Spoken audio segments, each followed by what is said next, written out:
je vais prendre l'exemple des États-Unis, et que tu vas pour un offre d'emploi, on te demandera qui est-ce que tu connais.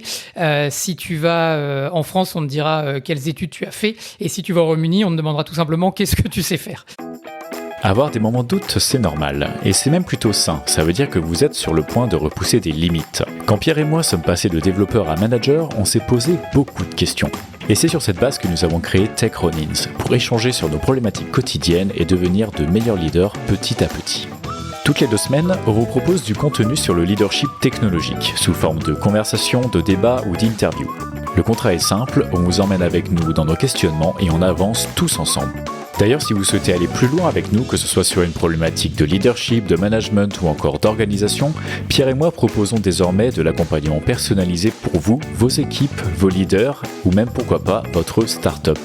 Si vous souhaitez emprunter nos cerveaux pour avancer plus vite, rendez-vous sur tech-ronins.fr pour convenir d'un premier échange.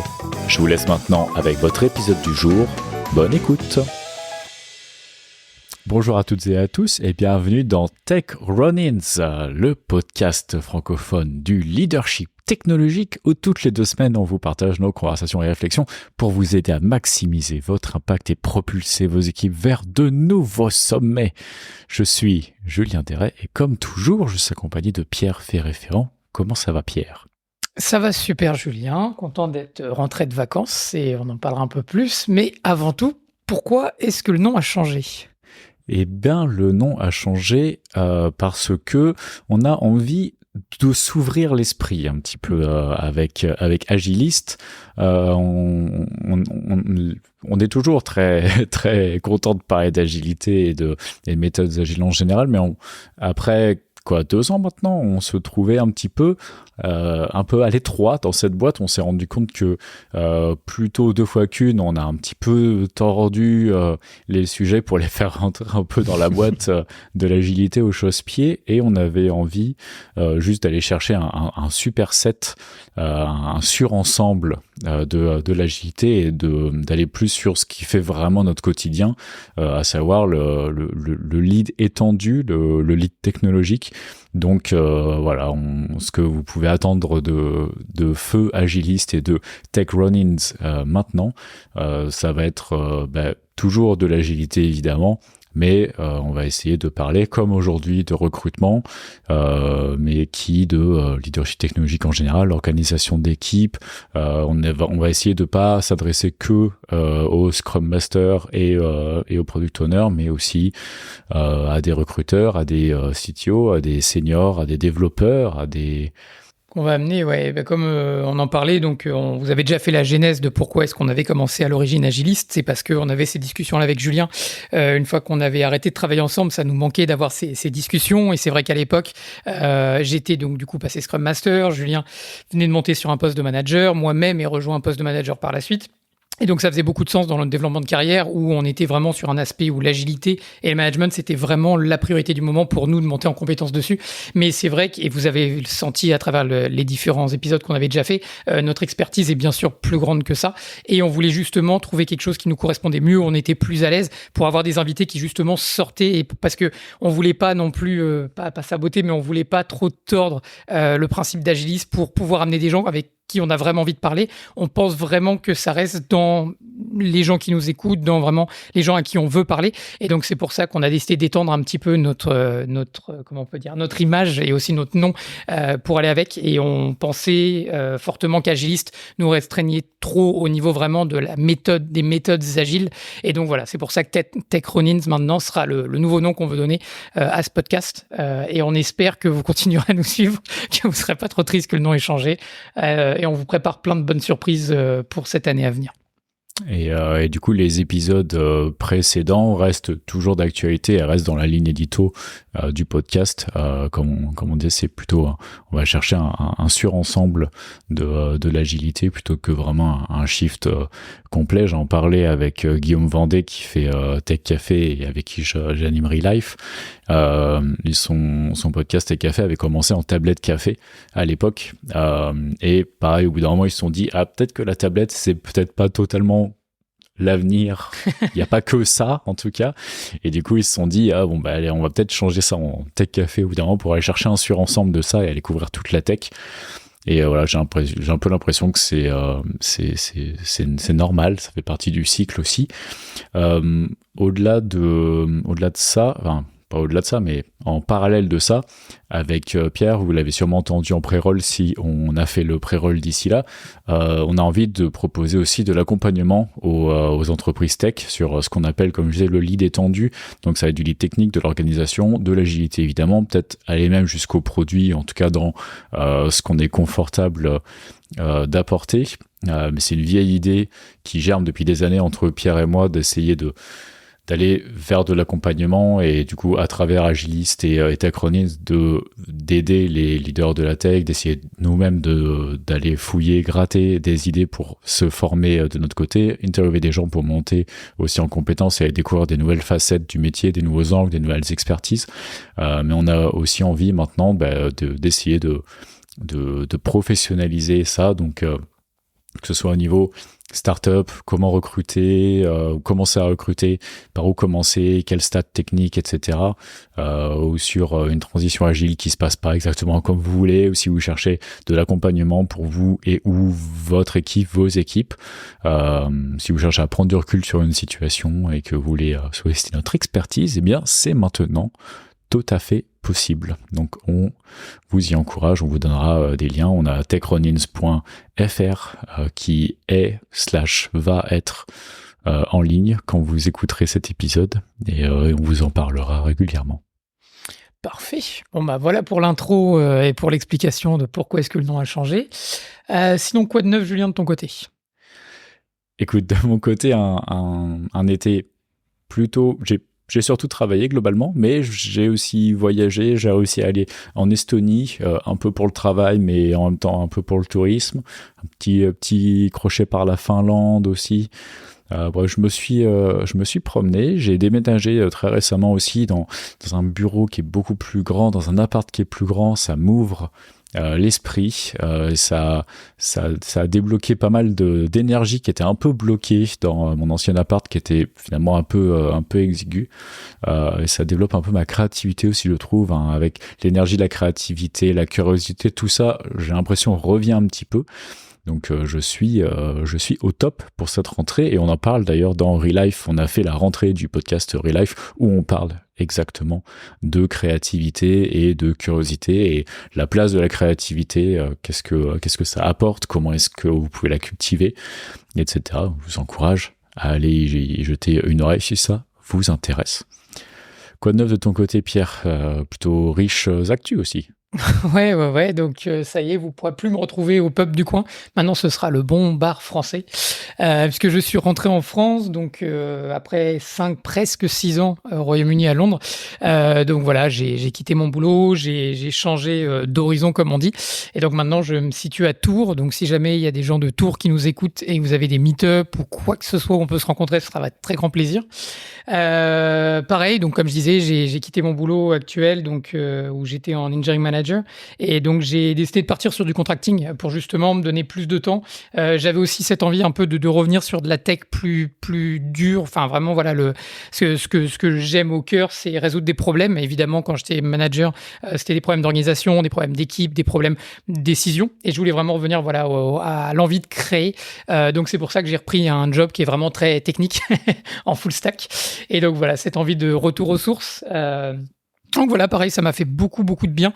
Je me retrouve à avoir beaucoup plus de temps pour moi puisque je suis donc, comme je disais, contracteur, donc je suis en fait détaché, on va dire émotionnellement de l'entreprise. Je vends mon temps contre un service qui est le code que je produis, et donc forcément, ça me permet d'avoir beaucoup plus, on va dire, de cerveau disponible quand j'ai fini ma journée de travail pour pouvoir justement moi de mon côté avoir des projets, passer du temps de qualité avec ma famille et mes amis. Donc voilà, un retour qui s'est super bien passé et très heureux de découvrir Tours. C'est une très belle ville. Excellent. Et ouais, je te souhaite d'avoir plus de temps de cerveau disponible après le boulot. Ça fait du bien de retrouver un peu d'équilibre.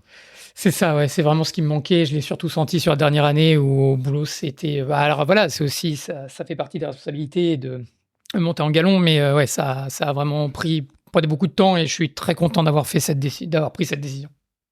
Ouais, c'est ce qu'on aime aussi avec les startups, c'est que t'as cet attachement un peu émotionnel où ça te prend un peu au trip, donc t'avances et tout, mais il y a le risque aussi de se faire, de se laisser un peu happer par le truc, quoi. C'est ça. Ça devient notre bébé. Et puisque j'étais là quand on était à peine 10 dans la boîte, on était plus d'une centaine quand je l'ai quitté. La moitié de l'équipe, c'était moi qui les ai amenés, formés. Donc forcément, ça me faisait quelque chose. Mais ça reste une bonne décision. Et comme on dit, rooting from the sidelines. Donc voilà, je leur souhaite de réussir, surtout sans moi. Et voilà, tout le bonheur pour eux. Excellent. Donc vous l'aurez compris, plus que jamais, on va pouvoir avoir la caution technique de Pierre et la caution un peu managériale de mon côté, et puis la grosse intersection qu'on a au milieu entre tous les deux. Donc on espère que ça va pouvoir donner un peu de couleur. On continue à donner un peu de couleur à tout ça.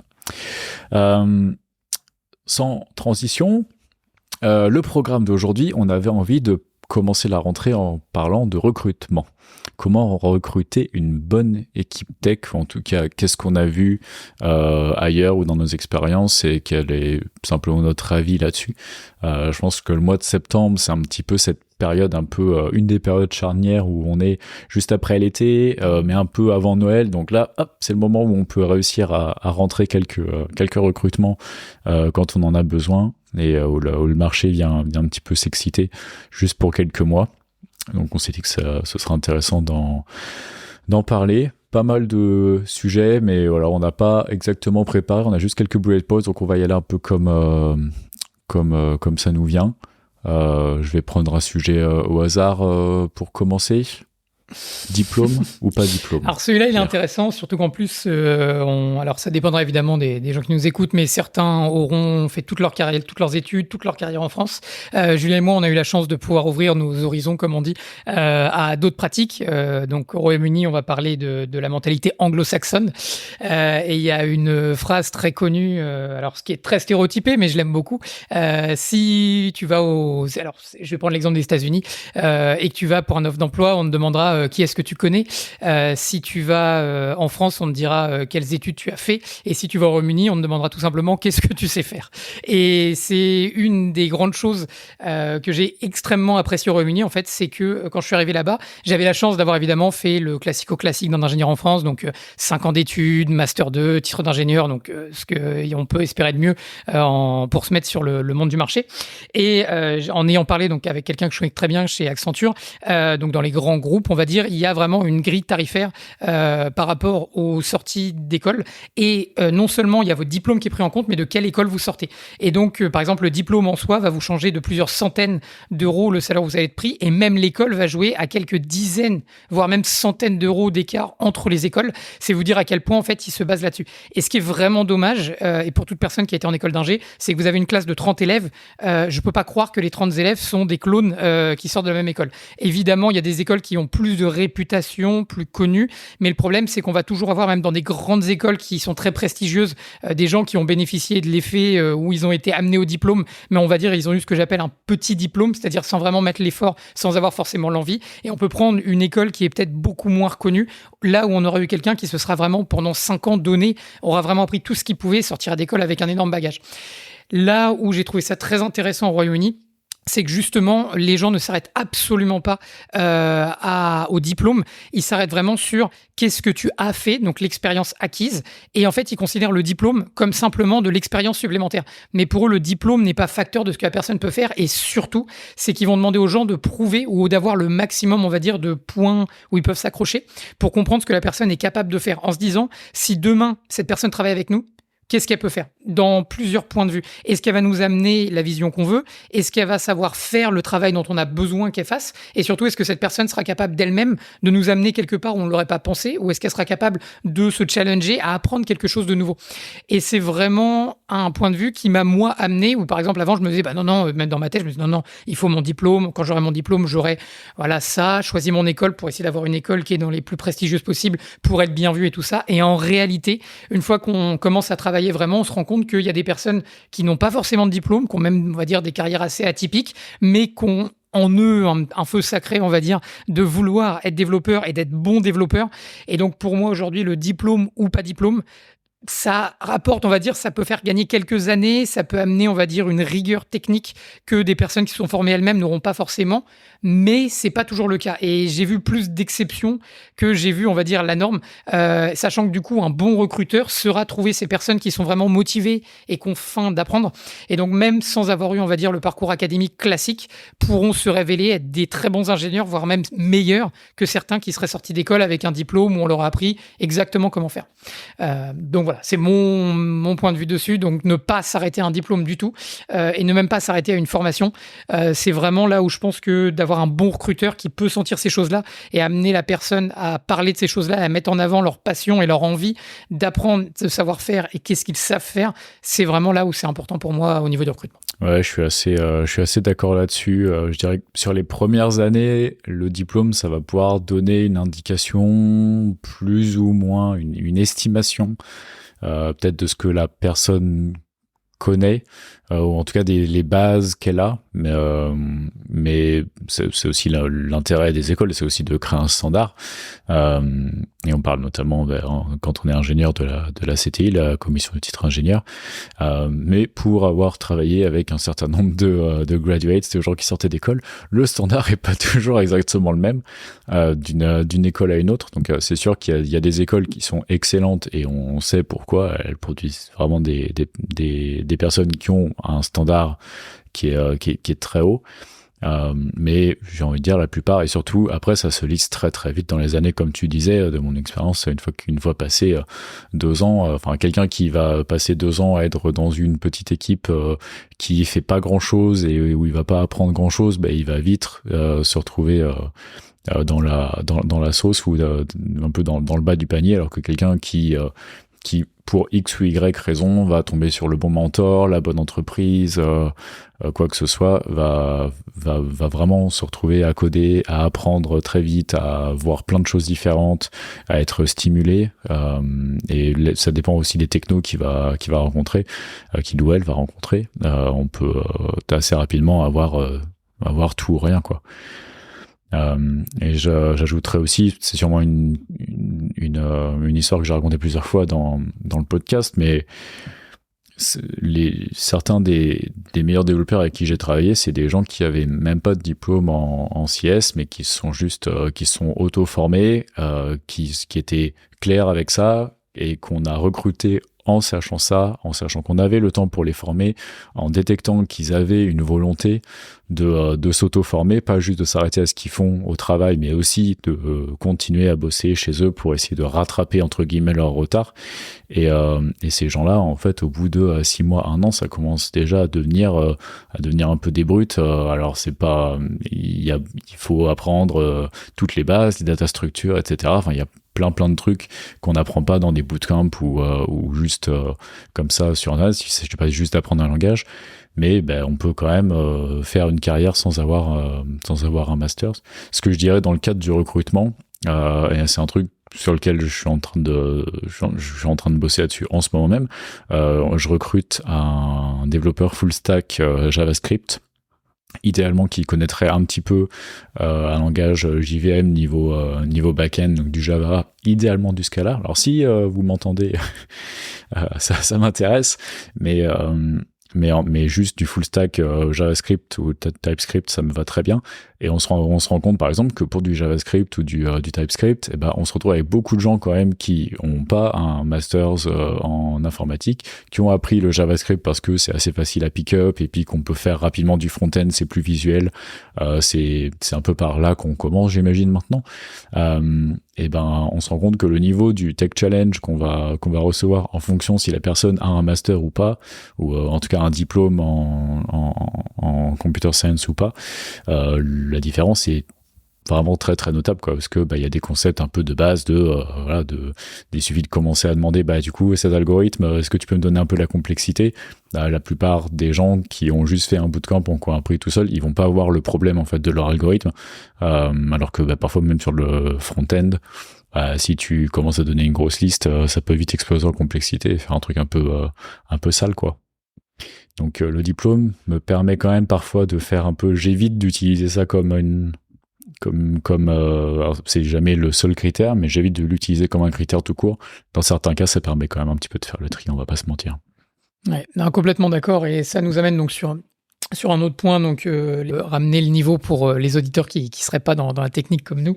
Mais le point là-dessus est très intéressant. Donc il faut savoir, surtout quand on recrute quelqu'un, savoir faire la différence entre quelqu'un qui fait et quelqu'un qui sait faire. Et c'est d'autant plus vrai avec des langages comme le dit Julien, comme JavaScript. En quelques semaines, je prends le pari que n'importe qui peut faire du JavaScript. Mais savoir faire du JavaScript, c'est-à-dire savoir coder, savoir comment faire une structure de code, savoir comment faire réutiliser du code, savoir les complexités algorithmiques, toutes ces choses-là, c'est pas des choses qu'on vous apprendra en bootcamp. En bootcamp, on vous apprendra, il y a un problème, je vais te dire comment le faire. Et malheureusement, le problème de ces formations qui sont courtes, c'est qu'en fait, on va avoir un seul problème, un seul axe pour le résoudre. Et en fait, on va pas s'ouvrir à qu'est-ce qui se passe derrière au niveau de la technique. Et donc, c'est justement là où en amenant sur ce sujet-là donc des langages, on va avoir des langages qui sont très accessibles. JavaScript est le meilleur exemple, je pense, aujourd'hui, où on peut très rapidement avoir un résultat. Le problème qu'on va avoir derrière, c'est est-ce que cette personne-là va être capable de le faire une fois, de le faire deux fois, certes, mais quand on va avoir besoin de réutiliser du code, quand on va avoir besoin par exemple, d'optimiser du code, là, généralement, des personnes qui sortiraient de ces formations-là ne sauront tout simplement pas comment le faire. Et donc, c'est important de savoir d'abord ce qu'on recherche. Est-ce qu'on veut faire uniquement des prototypes? Est-ce qu'on veut juste des choses qui marchent à peu près, ou est-ce qu'on a dans l'idée d'aller vers l'optimisation plus tard? Donc c'est là où, donc pour expliquer donc les langages, donc on va parler par exemple de JavaScript, on va parler de Java, on va parler de Scala, on va parler de PHP. Certains de ces langages-là sont utilisables donc au niveau du front-end. Donc front-end, quand vous êtes sur un site, c'est ce que vous voyez, c'est-à-dire tout ce qui va être visuel que vous avez devant vos yeux. Et on va parler du back-end, c'est-à-dire en fait du code qui tourne sur un serveur, qui lui en fait va être tout ce qui va être accéder à une base de données, aller demander à un autre serveur, par exemple pour la météo, il y a un serveur donc vous voyez en fait votre météo qui s'affiche sur l'écran. Derrière, vous avez un serveur sur lequel tourne du code back-end et ce code-là va aller parler à un serveur météo en disant est-ce que tu pourrais me donner la température qu'il fait aujourd'hui et la température qu'il fera demain. Cette information revient dans le back-end, est transmise au front-end et le front-end vous l'affiche. Il y a des langages, du coup, comme JavaScript, qui vous permettent de travailler des deux côtés. C'est-à-dire, vous allez pouvoir écrire un front-end en JavaScript et vous allez pouvoir écrire un back-end aussi en JavaScript. Il faut savoir que rien que déjà le fait qu'on ait du JavaScript qui tourne sur des serveurs, c'était pas du tout ce pourquoi le langage a été fait à la base. C'est-à-dire qu'il y a eu donc un autre acteur qui vient qu'on appelle Node.js, qui est en fait un moteur qui a été créé pour justement permettre de faire tourner du code JavaScript qui était à l'origine uniquement pour tourner sur un navigateur tel que Chrome, Internet Explorer, Safari, Firefox. Et donc, ils ont réussi à l'emmener sur du back-end. Des langages, par exemple, tels que Scala, sont faits de base pour tourner uniquement sur des serveurs. Et donc, là où avec des langages comme Scala, on va pouvoir aller sur des optimisations au niveau du code, on ne pourra pas forcément le faire avec des langages tels que JavaScript. Ça, c'était un petit peu pour résumer, grosso modo, comment les langages fonctionnent et à quoi ils servent. Maintenant, si on parle d'un aspect recrutement, qui est le sujet d'aujourd'hui, comme l'a dit Julien, si jamais vous affichez post JavaScript, front-end, back-end, full stack, vous allez potentiellement avoir des centaines de candidats qui vont se présenter devant vous.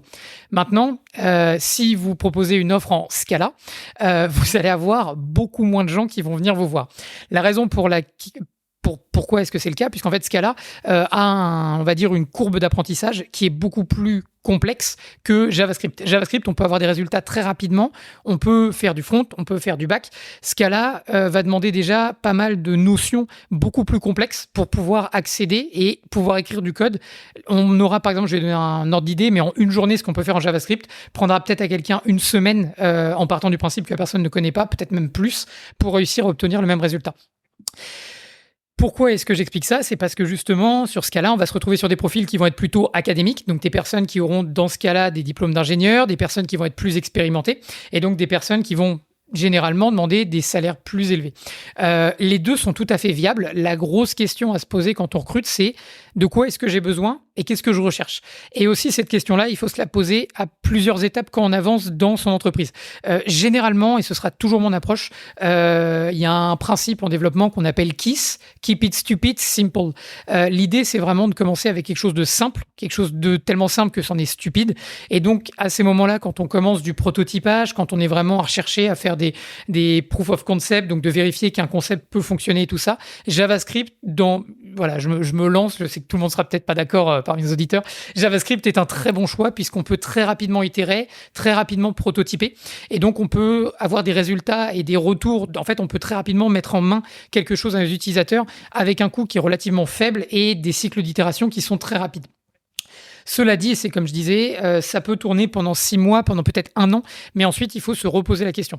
Aujourd'hui, on a trouvé notre cible, on a trouvé notre marché, on a une application qui fonctionne, mais les utilisateurs trouvent que c'est assez long, c'est assez lent, et dans ces cas-là, il ne faut pas hésiter à se reposer la question, OK, on a quelque chose qui fonctionne, aujourd'hui, qu'est-ce qu'on fait?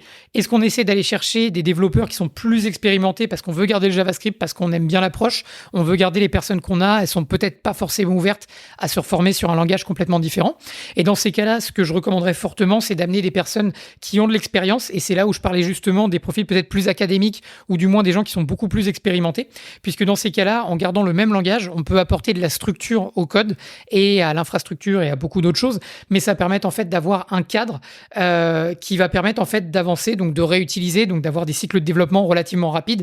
Le risque, et si jamais vous êtes dans ce cas-là, où à chaque fois que vous faites une release et que vous voulez des nouvelles features en plus, des nouvelles fonctionnalités, vous trouvez que ça prend de plus en plus de temps, généralement, c'est parce que vous continuez à avoir une approche qui est vraiment du prototypage ou du je fais juste la fonctionnalité et on verra ce qu'on fait plus tard. Et malheureusement, si vous continuez comme ça, il y a un moment où vous allez arriver en bout de piste et ça va vous prendre, par exemple, une bêtise, mais 1 mois pour développer une feature qui, il y a 1 an avant, quand vous commenciez le projet, qu'il était tout frais, ça vous aurait peut-être juste pris 1 semaine.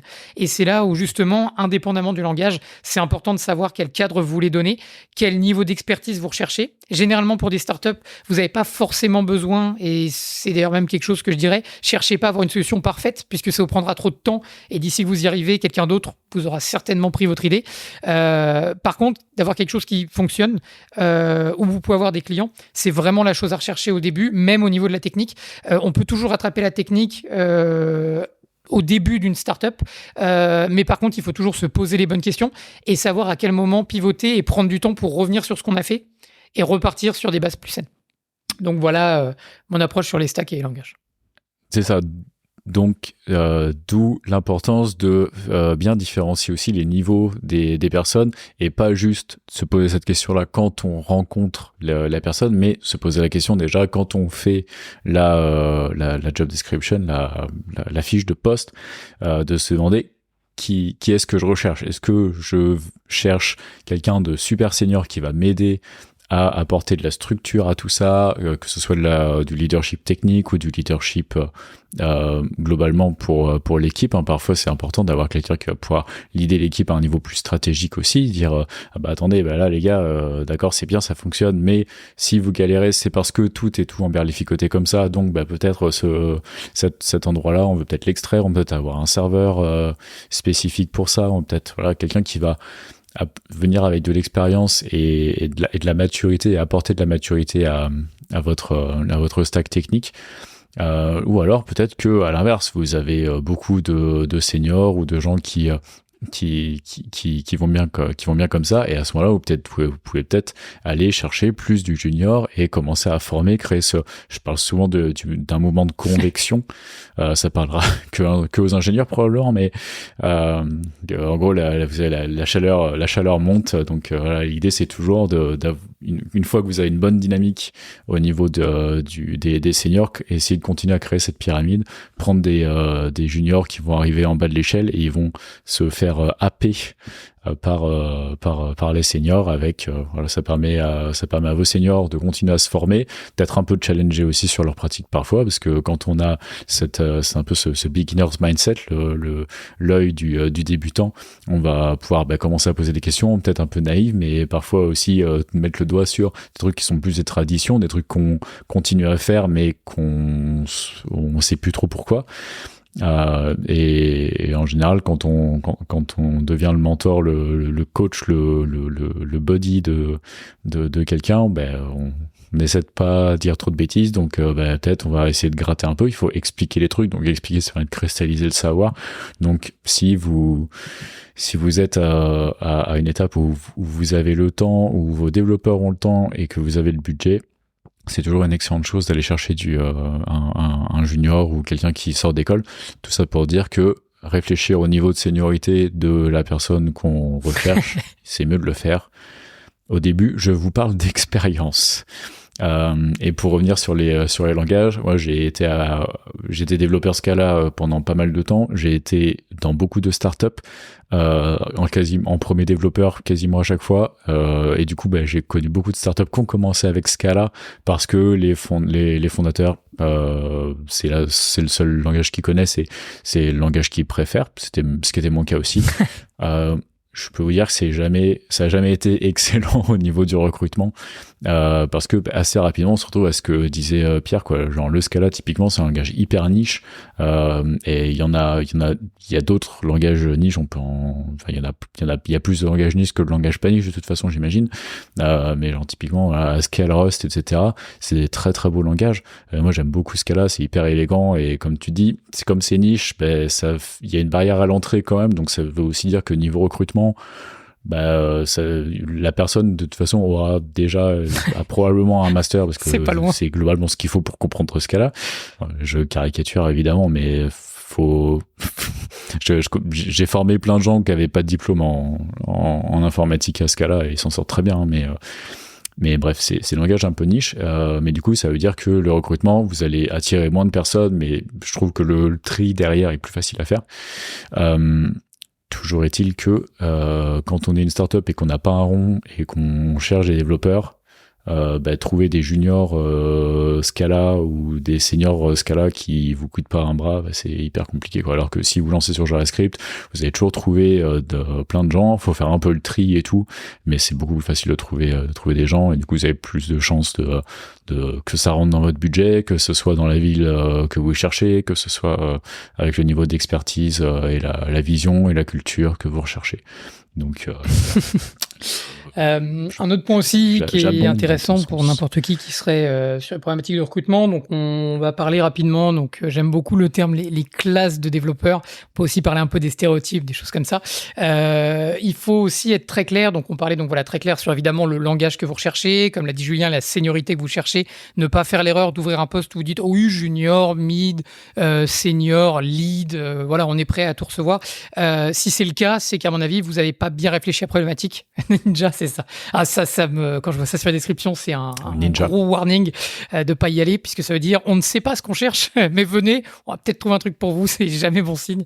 Les classes de dev, donc c'est qu'est-ce que vous recherchez? Quel est l'élément? Quelle est en fait l'essence d'un développeur que vous recherchez? Est-ce que vous recherchez quelqu'un de très technique que vous pouvez limite laisser dans son coin et vous savez que tout seul, il va réussir à faire de bonnes choses, mais même lui cherche à être un petit peu isolé pour justement pouvoir avancer vite, avancer sur des problématiques probablement complexes où il n'y a pas besoin d'être beaucoup, mais il y a besoin de vraiment quelqu'un qui se creuse la soupière pour vraiment trouver une solution. Est-ce que vous recherchez au contraire quelqu'un qui va être beaucoup plus fédérateur, c'est-à-dire qui va peut-être être moins qui va écrire peut-être moins de code à la fin de la journée, mais qui va réussir à fédérer plus de monde, à propager des idées, à amener de nouveaux concepts? Est-ce que vous cherchez ce que moi j'appelle l'explorateur, c'est-à-dire est-ce que vous cherchez à innover vraiment au niveau technique et vous avez besoin de quelqu'un qui est toujours à la recherche de la nouvelle technologie, le nouveau plugin, la dernière librairie AI qui vient de sortir, toutes ces choses-là? Est-ce que vous recherchez quelqu'un qui est simplement pas bosseur, mais quelqu'un en fait qui cherche vraiment à implémenter beaucoup de code? Il y a aussi des gens qui ont une passion, c'est-à-dire ils cherchent pas forcément l'innovation technique, ils cherchent pas forcément à utiliser la toute dernière technologie, ils veulent pas forcément bosser dans leur coin, mais ils veulent vraiment écrire beaucoup de code, ils veulent avoir beaucoup de rendu à la fin de la journée. Est-ce que c'est ce que vous recherchez? Essayez vraiment de vous poser la question, qu'est-ce qu'on recherche et ce dont on a besoin. Là où vous allez avoir une grosse frustration si vous amenez quelqu'un dans votre organisation, et la frustration sera même pour la personne qui vient, c'est que si c'est quelqu'un où vous dites oui, nous on est vraiment toujours à la pointe de la technologie, on recherche quelque chose comme ça, donc on va plutôt être sur un type d'explorateur, et qu'au final vous venez lui dites voilà, nous on est toujours sur Node 12, qui est une version qui est deprecated, si vous l'utilisez toujours, changez. Mais bref, en gros, si vous avez une vieille stack technique, que vous n'avez aucune volonté de le changer, mais pour attirer du monde, vous dites aux gens oui, on cherche à aller vers une nouvelle technologie et que vous le faites pas, vous allez perdre du temps à recruter quelqu'un que vous allez pas garder très longtemps, puisque cette personne va partir, puisqu'elle sera pas intéressée par ce que vous avez proposé. Donc soyez sûr que quand vous mettez en avant votre description de poste et le type de personne que vous recherchez, c'est totalement en adéquation avec ce que la personne, elle, recherche. Vous pouvez avoir quelqu'un qui est un bon développeur, mais si vous lui vendez quelque chose chose qu'il ne trouvera pas dans le poste, je vous assure que vous le garderez pas plus de 6 mois. On est aujourd'hui on est encore, même si ça, soi-disant, ça devrait changer avec l'IA, on verra dans quelques années, mais on est toujours dans un marché où les développeurs alors je parle toujours des bons développeurs, ont toujours le choix d'aller à peu près là où ils veulent, ou là où on veut bien les prendre parce qu'ils matchent. Si jamais vous amenez quelqu'un sur une base où vous lui offrez pas ce que vous avez promis, la personne restera 6 mois et partira.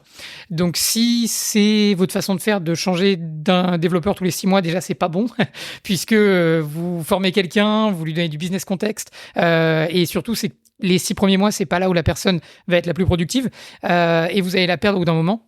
Donc, si vraiment vous cherchez à amener des gens sur le long terme pour être avec vous et avoir les développeurs les plus performants que vous pouvez avoir, assurez-vous toujours que vous êtes toujours honnête avec eux sur qu'est-ce que vous proposez et qu'est-ce que vous amenez. J'ai récemment discuté avec l'Empire, qui est une, alors je peux même plus dire start-up, mais on va dire scale-up parisienne, où ils ont été très clairs. Par exemple, ils utilisent un framework qui est pas du tout un framework sexy, qui est pas du tout quelque chose qui, on va dire, dans les trends, pas quelque chose que les gens cherchent activement, mais ils expliquent très bien pourquoi est-ce qu'ils sont dessus, pourquoi est-ce que ça fonctionne pour eux, et ils sont très clairs dès le début. Et une question qu'on m'a posée 2 fois quand j'ai discuté avec eux, c'était vraiment voilà, et ils ont vraiment insisté en disant on utilise cette technologie-là, on n'a pas du tout envie de changer, on en est très content, c'est pas une technologie que tu vas apprendre avec nous et qui va être super sexy à remettre sur ton CV, mais pour nous ça marche. Et on a des ingénieurs qui sont venus avec, qui étaient pas sûrs, qui voulaient voir, et certains, ça fait 3-4 ans, ils sont encore avec nous. Et donc, ils étaient vraiment très clairs sur le pitch, et c'est quelque chose que je trouvais très appréciable, puisqu'ils disaient dès le début, on a ce qu'on a, on ne veut pas changer, mais au moins, c'était très clair. Et j'ai extrêmement apprécié cette honnêteté, et je recommande à tous les recruteurs de faire de même là-dessus. Ouais, effectivement, les premiers mois, j'ai même envie de dire presque la première année, voire un peu plus, après ça dépend, mais en gros cet ordre de grandeur là, tu payes les intérêts en fait du recrutement encore. T'as l'impression que c'est bon, t'as recruté ta personne, mais en fait c'est le moment où tu vas devoir la former. La personne ça va lui prendre 3-6 mois pour vraiment être up to speed, et encore 6 mois de plus pour se faire un réseau un peu interne dans l'entreprise, si c'est une entreprise qui a plus de 50 personnes. Donc si c'est pour qu'elle reste 1 an et demi, franchement c'est pas la peine quoi. Donc bien se poser la question de qu'est-ce qu'on a à offrir, qu'est-ce que la personne a à offrir. Je pense qu'on peut parler des entretiens d'embauche, on va transitionner là-dessus, mais les entretiens ils servent vraiment à ça, c'est pour nous en tant qu'entreprise à comprendre la personne et à filtrer un peu entre guillemets, c'est de trouver la bonne personne, la personne qui nous correspond, mais c'est aussi faire bien attention à ce que on corresponde exactement à la personne. Par exemple, quand j'ai des développeurs qui viennent justement pour un poste de full stack et qui disent ah bah ouais mais je veux travailler dans la crypto, je veux faire du web 3, etc.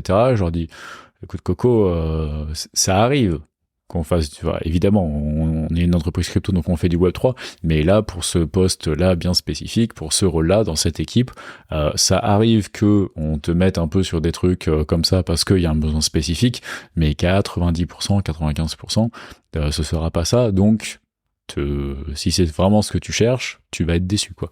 Et parfois il vaut mieux commencer l'entretien comme ça et que la personne dise ah bah du coup ça m'intéresse pas, bah c'est bien, vous avez gagné 20 minutes de votre temps et la personne a gagné 20 minutes de votre temps et de son temps, et puis on peut avancer quoi. Et du coup l'entretien servent vraiment, les entretiens servent à ça, et notamment je voulais parler de l'entretien culturel parce que c'est un peu un truc, je lis un peu tout et rien dessus. Moi, c'est un exercice que j'aime bien et c'est quelque chose qu'on fait à Swissborg. En gros, pour notre process de recrutement, peut-être on peut parler un petit peu de ça. Ça diffère un peu d'une entreprise à l'autre, mais dans notre cas, je pense que c'est assez standard. C'est que tu vas avoir un premier screening, donc il y a quelqu'un qui va t'appeler, qui va juste valider que voilà, tu sais à peu près de quoi tu parles et que tu es à peu près motivé et que t'as à peu près recherché sur la boîte.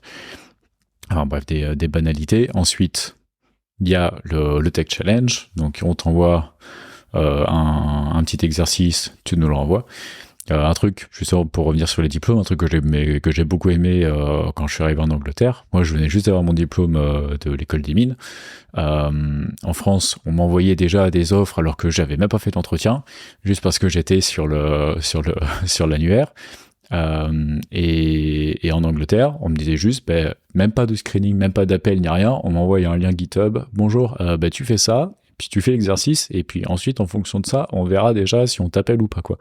Tu vois, déjà, la mentalité est pas du tout la même. Et je trouvais ça assez cool, en fait, parce qu'au moins, voilà, si tu viens d'avoir ton diplôme mais que tu sais rien faire, bon, ben, on t'appellera pas. Donc maintenant, bah, c'est soit t'as appris à l'école, soit t'as eu la chance, soit tu te formes, mais il faut que ça vienne de toi, tu vois. Donc, bref, parenthèse fermée.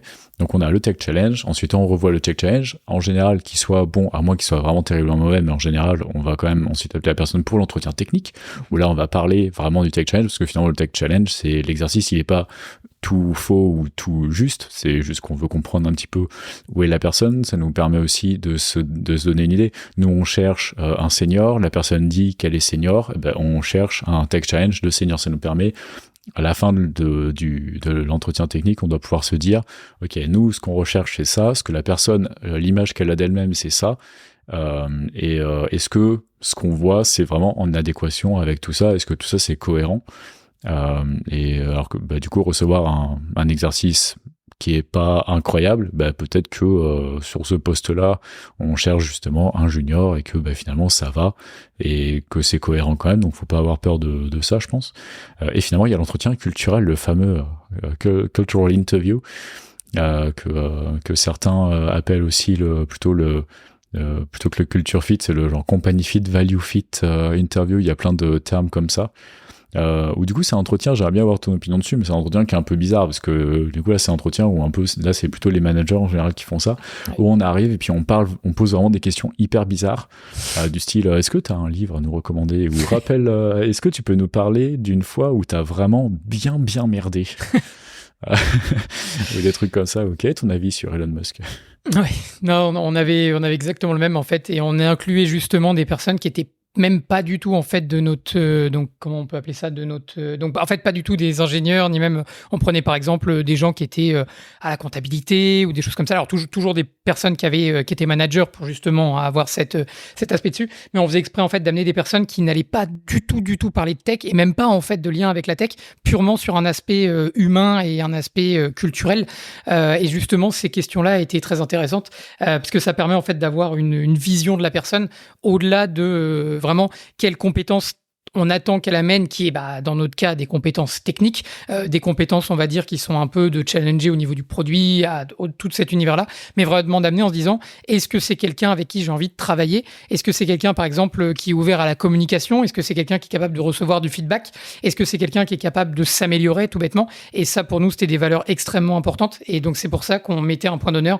Il faut savoir que à la fin de tous ces entretiens, il y a toujours une réunion avec toutes les personnes qui ont participé aux différentes étapes et aux différents entretiens avec la personne, et il faut savoir qu'on mettait toujours un point d'honneur à dire que si on avait un non à n'importe quelle des étapes, on pouvait toujours discuter, mais si on avait un non au cultural fit, c'était un non complet, quels que soient les résultats. On pouvait avoir une pépite au niveau technique, si la personne on la sentait pas au niveau culturel et on sentait que ça allait être un poids dans notre groupe plus que quelqu'un qui allait nous amener quelque chose de positif, c'était systématiquement refus. Et j'ai trouvé cette approche extrêmement saine, puisqu'on peut toujours s'améliorer au niveau technique, on peut toujours s'améliorer sur toutes les compétences qu'on a, mais il y a quelque chose qui changera jamais, c'est toujours faire des efforts et changer dans le temps, mais c'est clairement la partie qui prendra le plus de temps, puisqu'on est qui on est, et ça demande énormément d'efforts de changer qui on est plutôt que ce qu'on fait.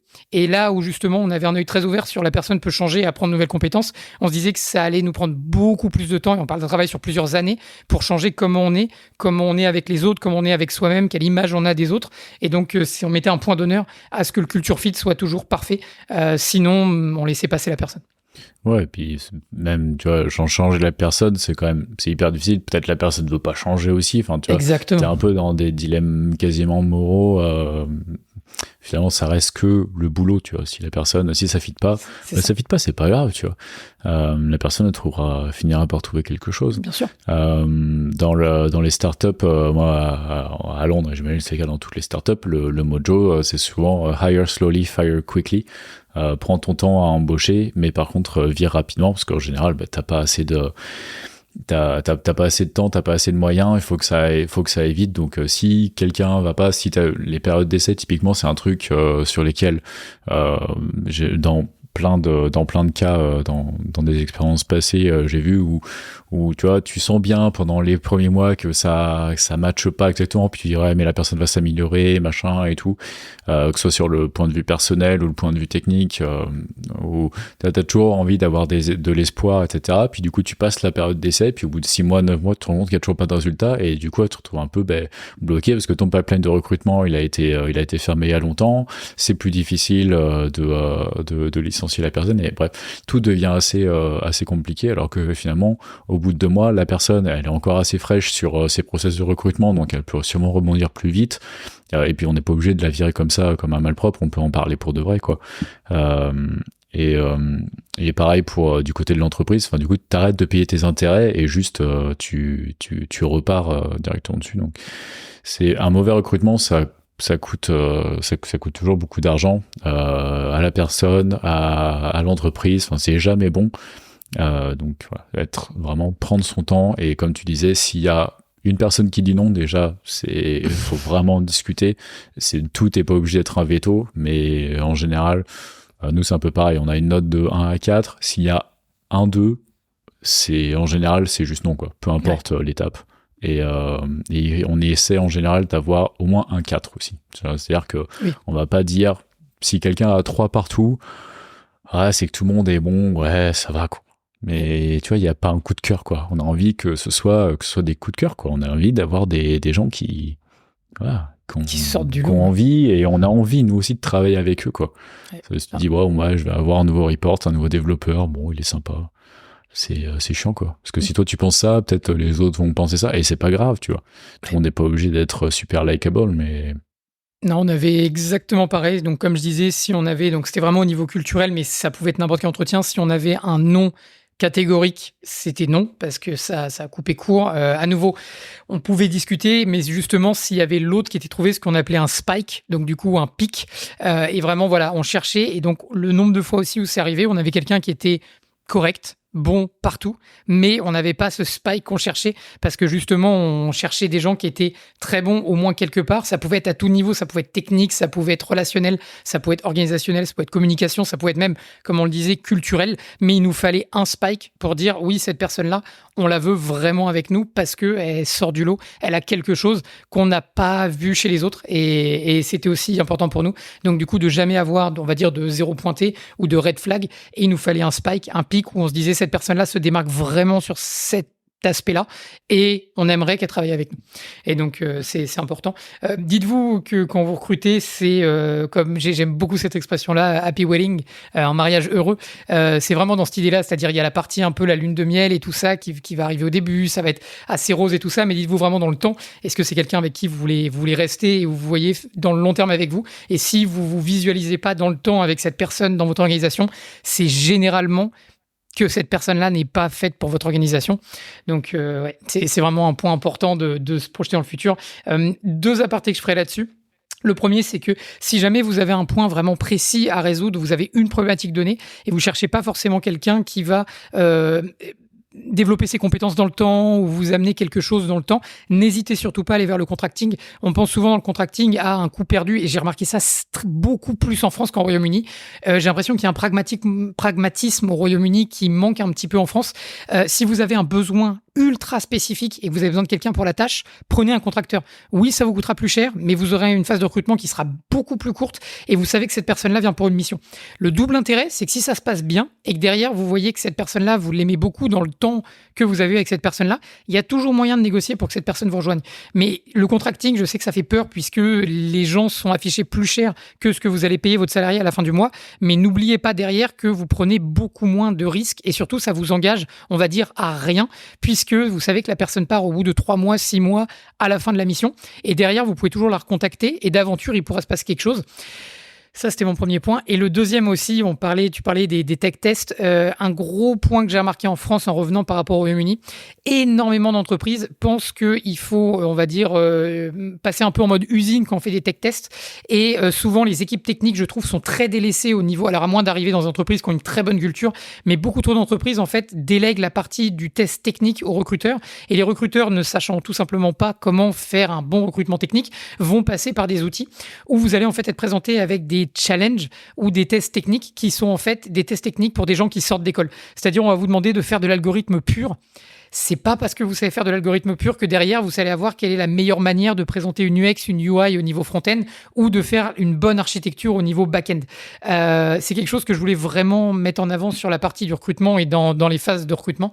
Je trouve qu'il y a un gros souci en France où on se base beaucoup trop sur de l'algorithme pur et pas sur qu'est-ce que cette personne a fait avant et peut nous apporter au niveau des compétences qu'elle amène. On s'arrête trop souvent à est-ce que cette personne sait utiliser le langage X, Y, Z et est-ce qu'il remplit bien toutes nos cases. Et malheureusement, je peux pas blâmer les recruteurs puisque c'est beaucoup plus facile de le faire, mais derrière, vous allez souvent avoir de mauvaises surprises au niveau des gens que vous recrutez qui vont juste savoir faire parce que c'est des exercices bateaux et qui malheureusement vont pas avoir, on va dire, l'élévation suffisante pour se poser devant un problème où là, on n'est plus juste sur du code, mais on parle de comment l'utilisateur va interagir avec, comment est-ce que mon serveur va communiquer avec les autres serveurs, comment est-ce que je vais pouvoir faire toutes ces choses-là.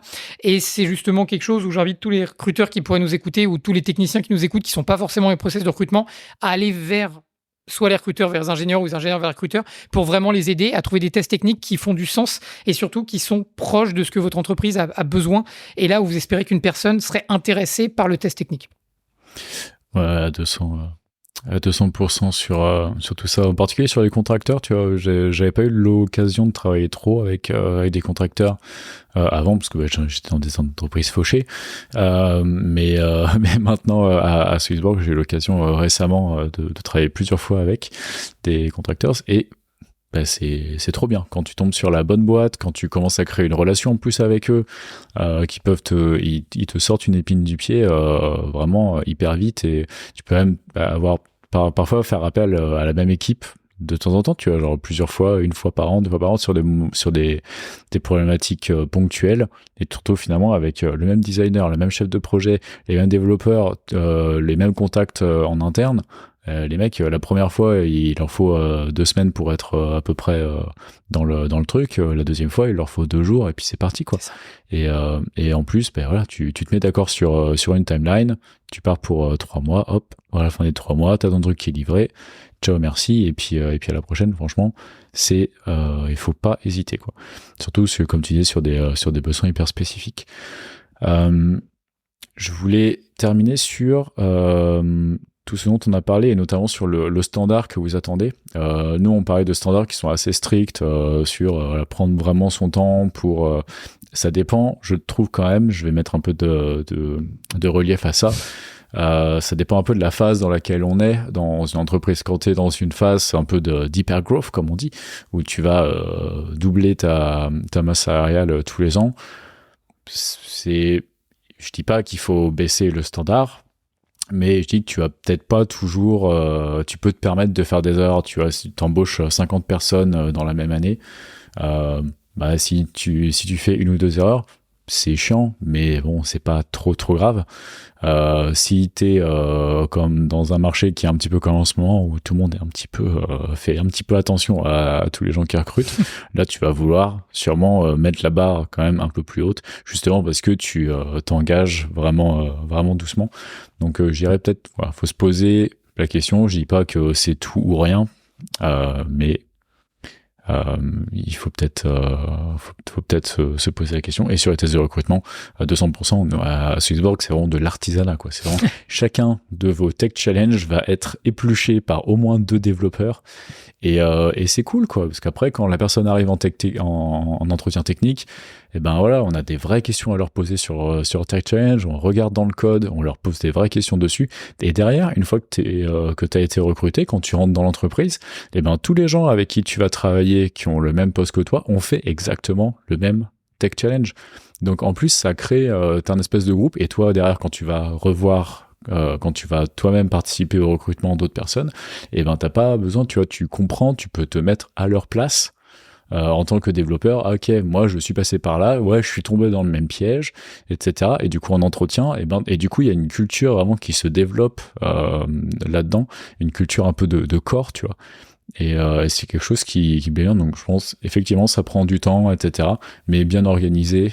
Et si t'expliques bien à tes développeurs pourquoi et c'est important qu'ils le fassent et pourquoi ils font ça, franchement ça se passe bien. Et nous en tout cas, ça a donné des très bons résultats. Je fais les entretiens techniques en ce moment parce que justement je forme des développeurs qui ont pas d'expérience en recrutement et qui ont personne pour leur apprendre. Et du coup, c'est assez rigolo. Je fais des entretiens pour des développeurs Qui l'eût cru? Qui l'eût cru? Non, c'est vraiment un point important. Et pareil, ouais, je veux aussi mettre un petit peu d'eau dans mon vin, mais vous allez, enfin, comme l'a très bien dit Julien, vous allez faire des erreurs au niveau du recrutement, mais surtout, essayez d'être pragmatique. Je pense que Julien avait mis un très bon point en avant sur la période d'essai.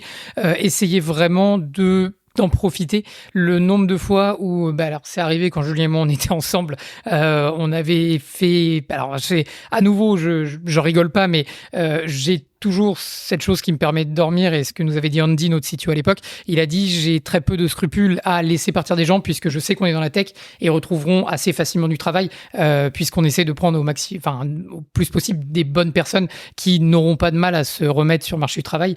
Et justement, il faut toujours vous dire, parce que vous allez peut-être avoir un petit peu une boule en vous disant: mince, cette personne-là, c'est moi qui va aider son recrutement, mais ça se passe pas comme je veux, et vous allez avoir un petit peu ce petit démon sur votre épaule en vous disant: non mais plutôt le petit ange, ne le fais pas, il faut essayer, et le problème c'est que si vous posez déjà la question, à mon point de vue, c'est déjà trop tard. Ça veut dire qu'il y a quelque chose qui va pas.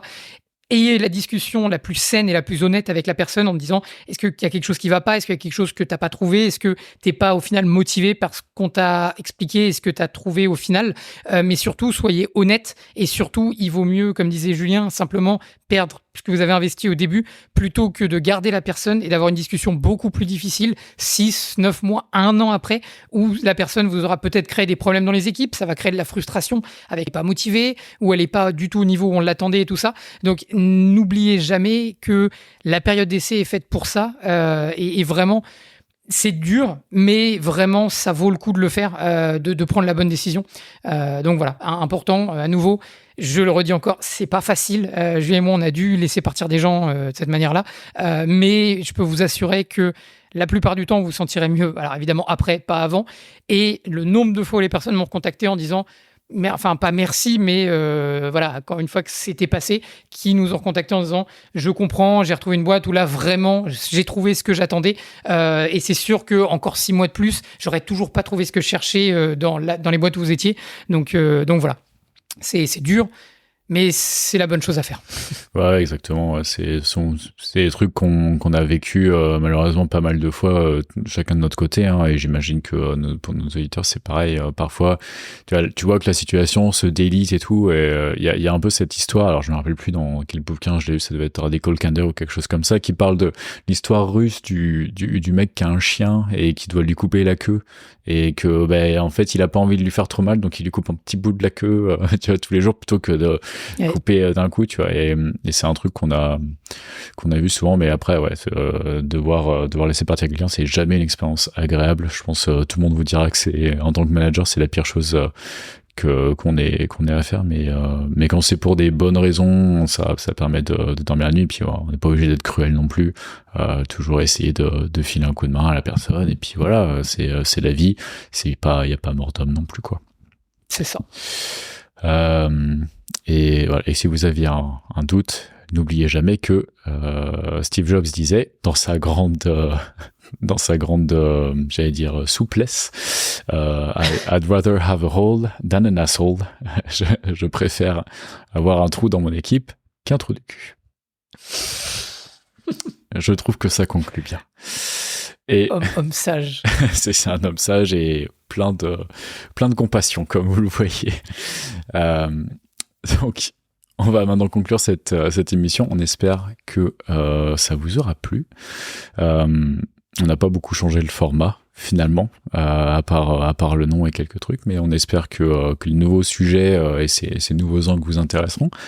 Avant de finir, Pierre, où est-ce qu'on peut te retrouver ? Alors, ce sera plus au pub, comme je disais. Maintenant, ce sera plutôt au bar, quoique c'est pas la même ambiance. Mais non, donc, comme je disais, s'il y a des auditeurs sur Tours, ouais, PMU.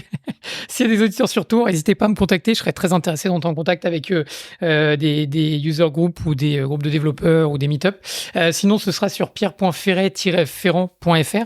Je vais essayer de poster plus de petits blogs comme je reviens dans la technique. J'aimerais bien partager justement. Donc là, j'ai eu un sujet très intéressant sur les 4 dernières semaines sur lequel j'ai bossé, où je vais sortir un article dessus, parce que paradoxalement, j'ai trouvé très peu de documentation. C'était pour avoir du coup des passes sur Apple Wallet ou Google Wallet, qui est un sujet très obscur, puisque vous n'avez pas beaucoup de documentation dessus. Et normalement, je devrais, j'annonce pas trop parce que je sais pas quand ce sera le cas, mais je vais essayer de sortir des petits projets de manière plus régulière, des tout petits trucs, soit pour le fun, soit pour voir ce que ça peut donner. Mais j'alimenterai normalement le site plus que juste une static page avec ma tête dessus.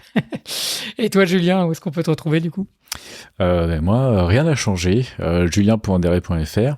Toujours pas d'update dessus, mais il y a toujours tous mes liens dessus. Vous pouvez toujours retrouver mon bouquin sur Amazon, How I Planned My Wedding with Scrum. Et comme je disais en intro, vous me retrouvez dans le podcast Real Life, l'amélioration du quotidien, avec mes amis Matt et Guillaume. On a fait notre rentrée et on a plein de belles choses qui arrivent pour cette année. Donc très content de partager tout ça avec vous. Et enfin, si vous voulez découvrir comment maximiser votre impact et celui de vos équipes, vous pouvez nous retrouver sur tech-ronins.fr et nous contacter pour qu'on parle un petit peu et qu'on voit comment on peut vous aider. Sur ce, dans 2 semaines. Salut Pierre. Salut Julien, salut tout le monde.